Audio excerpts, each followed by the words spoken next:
So Vanguard came out with a study recently, and they said that they demonstrated that there's really three pillars of the value of an advisor for our clients. So the first is on the portfolio management. We all know that. The second one is financial values, helping people manage debts, manage risk and whatnot.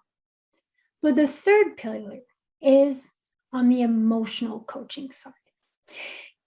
So this week's episode is really tailored to the wealth advisors and financial advisors in my network. Now, it doesn't mean that if you're not in that profession, you can't get from this interview. Absolutely not, because I got out of this interview and I actually noticed this pattern. So this week, we talk about the emotional side of money, understanding the psychology of money. Why do people behave a certain way? We know we should be doing different. We know we shouldn't be spending as much as we earn. We know we should be putting X amount on the aside and investing and whatnot. But humans are not rational beings. We are emotional beings.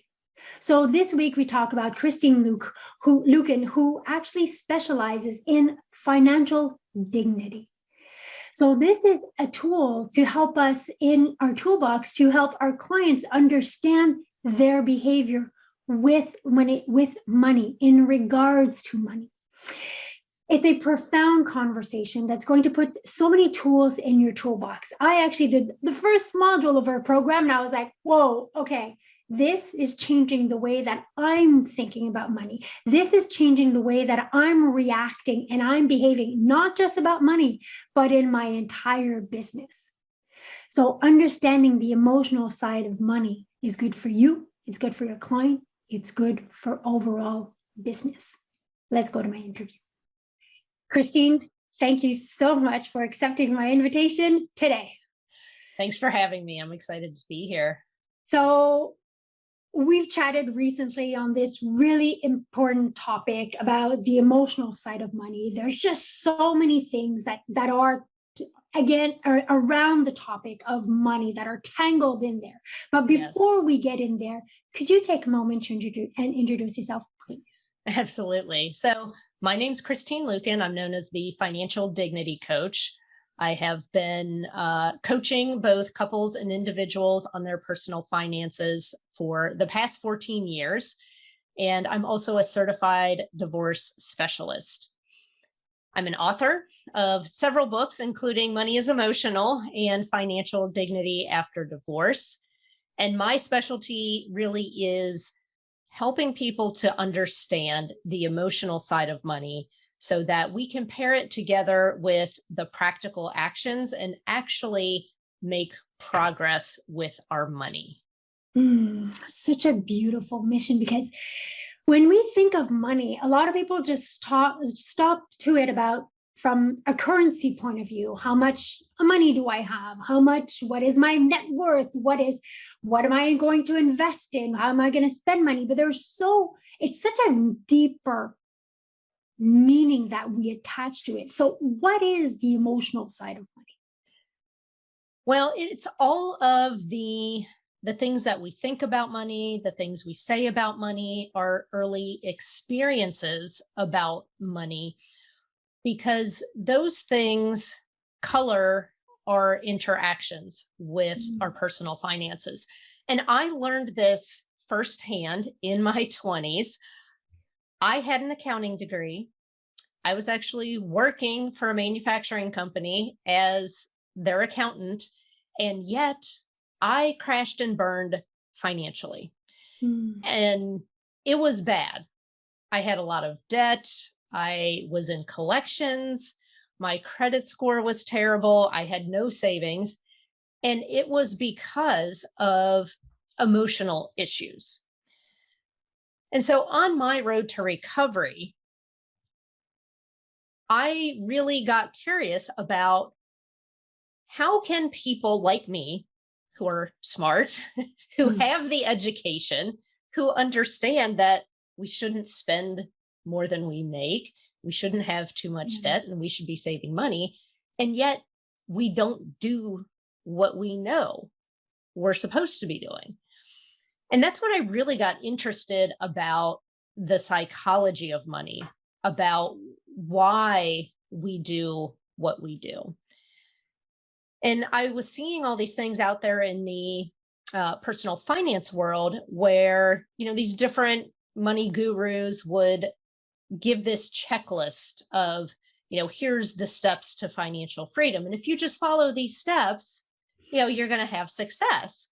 And the problem is, as people start to go through these steps, they find that something knocks them off track. Mm-hmm. And then they start to feel ashamed that they weren't able to follow through. And rather than trying to get to the root of, what is the reasoning behind this? Like, why am I resisting this particular thing? Mm-hmm. They just abandon it completely. And they're like, this doesn't work for me. I'm not a numbers person. I'll never be good with personal finances. I'll just let my spouse handle it. And they just give up on money rather than to really gain the understanding of what's going on under the surface and what's going on in their brain when it comes to money.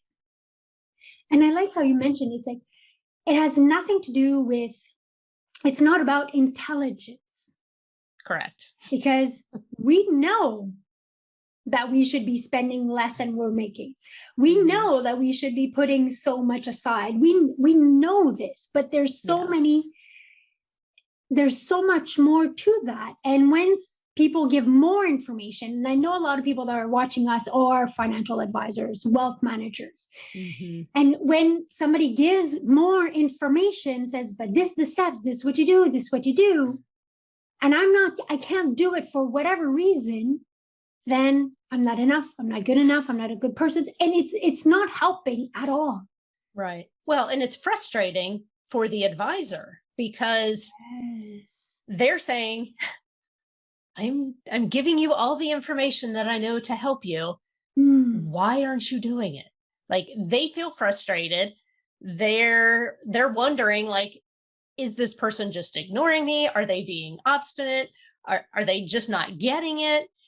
And really, it's part financial intelligence, but the other part is the emotional intelligence when it comes to money. And I don't know about you, but I was never taught in high school or college how my brain works. No. Gosh, I wish. So when I started learning about the unconscious mind and the role that it plays in our daily behavior, I was mind blown. I was like, how did I get this far in life without understanding how my own brain works? True. And recently I started doing I did your first module for your program, the Foundation of Financial Dignity. I wrote it down just to make sure that I remembered the complete word. And in there you said something that even me, who studies the brain and human behavior, whatever, I didn't know. And it's the place in the brain that makes the decision is also where emotions are processed. Yes. Yes. So how does this involve our behavior, and how can we, if me as a person and me as a financial advisor, how does this influence? How does this impact? Yes. Well, yeah. And I tell financial advisors, financial coaches all the time that when we tell our clients to leave emotion out of the financial decision-making process, we're asking our clients to do something that is physically impossible. And there was a scientist who discovered that the moment of decision happens in the same part of the brain that processed emotion. And they were actually doing this study on stroke patients. And these people were very high functioning, except for that they had a very hard time expressing emotion or interpreting other people's emotion. And they also found, as a side effect, as they were doing the study, that these people could they had an extremely hard time making decisions, even over very simple things like, what do you want to have for lunch? And that's when they isolated the fact that the moment of decision happens in that same part of the brain that processes emotion. So we cannot leave emotion out of the picture entirely. But what we can do is we can teach our clients about the fact that money is emotional and start cultivating awareness around it. And then we can teach them how to harness the power of emotion to make good decisions instead of allowing those emotions to hijack our financial common sense, so that we make negative and bad decisions. Yeah, and this applies to, this applies to everybody. No matter if you make $50,000 a year and $50 million a year, Yes. It's not the number. It's what is the emotions that you have, because we all see people who make a lot of money and who spend a lot more money. Right. So yes. It's not a logical thing. And humans, we're not logical. Right. And in the program, you talked about financial blueprint. Yes. I found that was really interesting, and it's a very useful tool. Can you explain what is a financial blueprint? Yeah. So I learned this concept from T. Harv Eker in his book, Secrets of the Millionaire Mind. And the one thing that we need to understand is that 95% of our daily actions are governed by our unconscious mind. Now, this is not entirely a bad thing, because if you had to consciously think about how to tie your shoe or consciously think about how to drive your car, you couldn't have a phone conversation with your earbuds while you were driving to work, right? And by 10:15, I would be exhausted. Yes. So, it is good that some of those routine things are running on autopilot because they're part of our daily routines. But when some of those things relative to money have become a part of our blueprint because they are habits that we've repeated over and over and over, or they are things that we witnessed or things that we heard as a child. So if your parents always said, making money is hard, money doesn't grow on trees, all of these types of things, then you're going to approach money as, this Something is the hard. only formula. This is the only way that I'm going to make a lot of money is to work 80 hours a week. Right. And it's so interesting because there's another part of your brain that acts as a filter called the reticular activating system.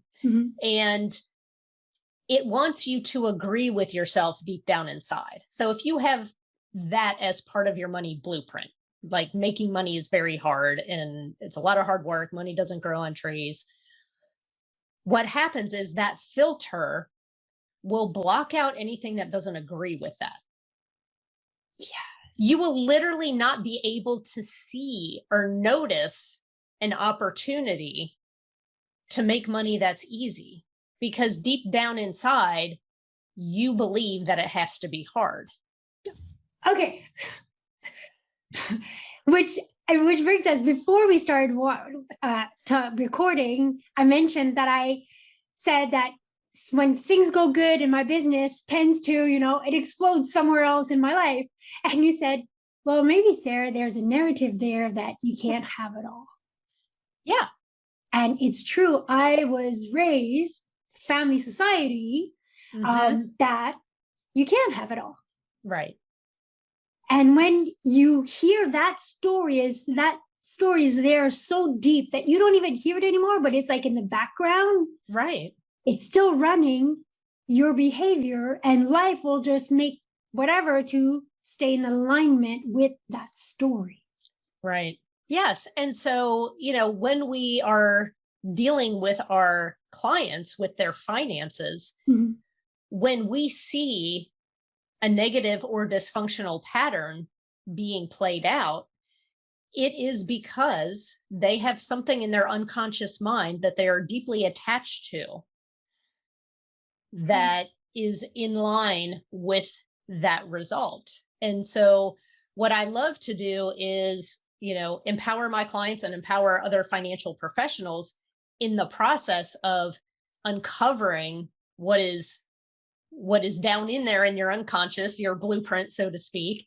And then as we start to uncover what's in there, to say, okay, is this serving us? Is this serving our clients? And if not, what can we do to replace it with something that is more helpful for them? And it's so crazy because most people don't even realize that they even have a money blueprint, or that they might have a faulty money story or multiple money stories, until you start doing this work. Then all of a sudden, different things pop up. So for example, I had a client that she just could not save money. She would get money and then she would spend it. She didn't have a lot of debt, but she was going through a divorce, and she knew that she should have a safety net. She knew that she didn't want to rely on credit cards as her safety net. She wanted to have money in savings. And she said, when I think of even going to the bank to open a savings account, she's like, I feel resistance in my body. Like, I literally feel like I want to throw up. Like, I don't want to go and do it. And so I asked her, I said, was there ever a time in your childhood when it wasn't safe to save money? And like, all of a sudden you could like see these emotions play over her face. And she's like, well, this is kind of dumb. I mean, I was 5 when this happened, but I used to have this piggy bank, and anytime I got some birthday money, I would put it in this piggy bank. And my stepbrother was 9 years older than me. And one day he stole $10 out of my piggy bank. And she's like, I remember being really upset. And she's like, but I know it's dumb. It was only $10. And I was like, $10 to a 5-year-old is like $1 million. Yeah. And here is someone who is supposed to be a trusted member of your family who stole this money from you. And she said, well, eventually my parents figured it out. They grounded him. They made him return the money to me. And I said, did you ever put another dollar into that piggy bank? And she said, no. Oh my gosh. And I said, can you see why you felt deep down inside that saving didn't feel safe? And she was like, yeah. And I said, well, let's create some more positive, some positive stories and around saving money. Like, saving money is safe for me. And the next day she emailed me and she's like, guess what? I went to the bank and opened my savings account. Yes. And I love the story. And it's funny because after our conversation, I actually have it in front of my board, like, life is amazing. I can't have it all. And I'm like, and I read it multiple times a day to make it land, because I know that is my emotion with money, and we all have. So, yeah, if we tailor this, I'll address to specifically financial advisors and wealth managers, is our clients all have emotions attached to money. Some of them is that they can keep it, but some of them is that they will just work and accumulate and accumulate and accumulate and not enjoy life at all. Some of them is they'll want to accumulate, but they'll put everything in, like, they'll want to leave everything in cash or in a GIC or something that's like super secure but gives no return. Right. Then we'll have other clients who won't want to take any risks. And I find that post-pandemic now, people are looking for somebody who they can have these types of conversations with. Yeah, absolutely. And I love, like, in just the first module that I did of your program, and I found fascinating, like, you gave like things to listen of what our clients say, because, and the people in our audience know that I'm fanatic about words and psycholinguistics, but when somebody says something, it's because you know exactly what's going inside their head. They're just saying it through an expression, it doesn't really matter, I was 5 years old, or you can't have it all, or you got to work hard. But this is what constructs the belief systems. Yes. And it's so crazy now, because I've been doing this work for so long. I can be in casual conversation with people and I will hear a phrase and I will just be like, oh, I know that I will think like, I bet they don't have much in savings, or, you know, it's like I will hear them say certain things, and I'll be like, oh, I bet their income's not as high as they wanted, because I'll hear them say something like making money is hard. Yes. And it's such a beautiful tool to be able to understand that the emotional side of money.